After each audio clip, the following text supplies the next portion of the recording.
Good day, sir. To this vlog, I will discuss about what is the importance of ship design in relation its cargo.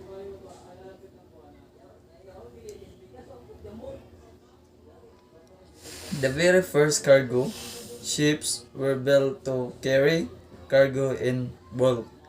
Even in the most general cargo ships, wooden containers or boxes were used to stow unit cargo. But with the inclusions of wider types of cargo, container decisions was deemed suitable for compact, fragile, and cargo requiring special care during transit.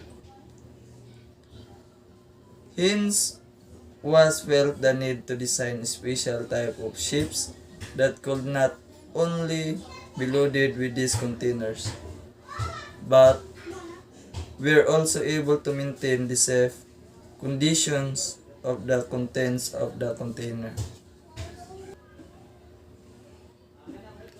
How does ship design help vessel stability?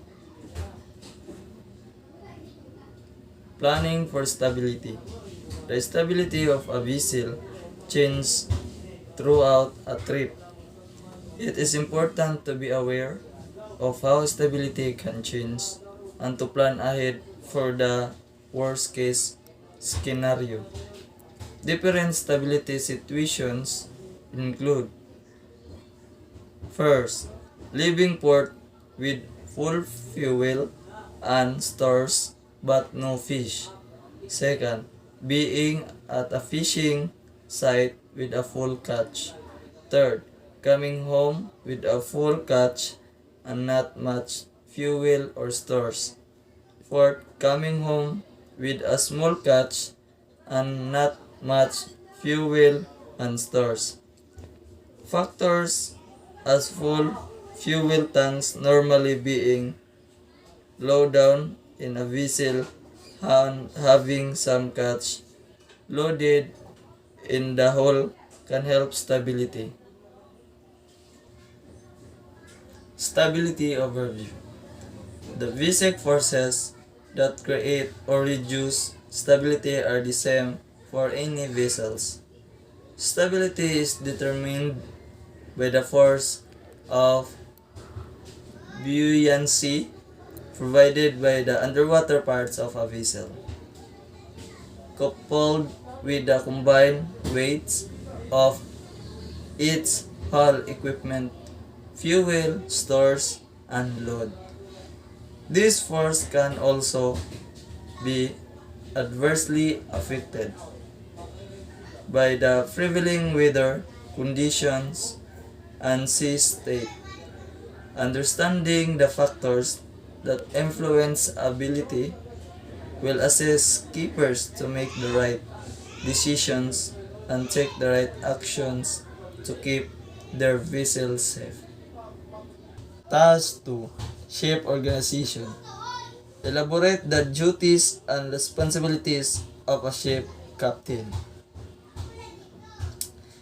The ship captain or chief mate is a licensed mariner who has overall command and control of navigation, maneuvering, cargo handling, stowage, communications, and safe handling of the ship. He or she ensures that the ship complies with the local and international laws, as well as the port state and flag state policies. The ship captain or chief mate oversees operations and maintenance of all onboard equipment, including machinery, engines, and safety equipment, and monitors the daily progress of vessel to complete the voyage in most efficient manner. Elaborate the duties and responsibilities of a chief officer. Chief Officer is the designated cargo officer and responsible for safe planning, loading, storage, care, and discharge of cargo. He shall supervise and direct cargo operations, ensuring that the stresses and stability of the vessel are always within limits. Explain the similarity of the duties and responsibilities of a chief officer and a chief engineer. Important duties of a chief officer include: first, chief officer is responsible for performing vessel navigation watch duties. Second, she or he is responsible for the entire cargo operation in sports, which includes loading, unloading, and cargo planning. Third, she or he is in charge for maintenance of cargo gears and cargo carried on board ship.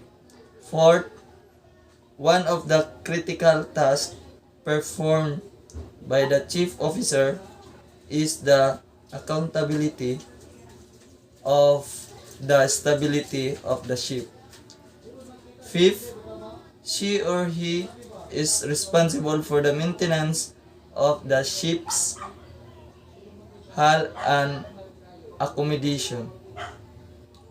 The chief engineer or second engineer is a key member of the onboard crew, overseeing the entire maintenance or entire marine engineering department on the vessel and responsible for the maintenance and operation of all engineering equipment on board the vessel.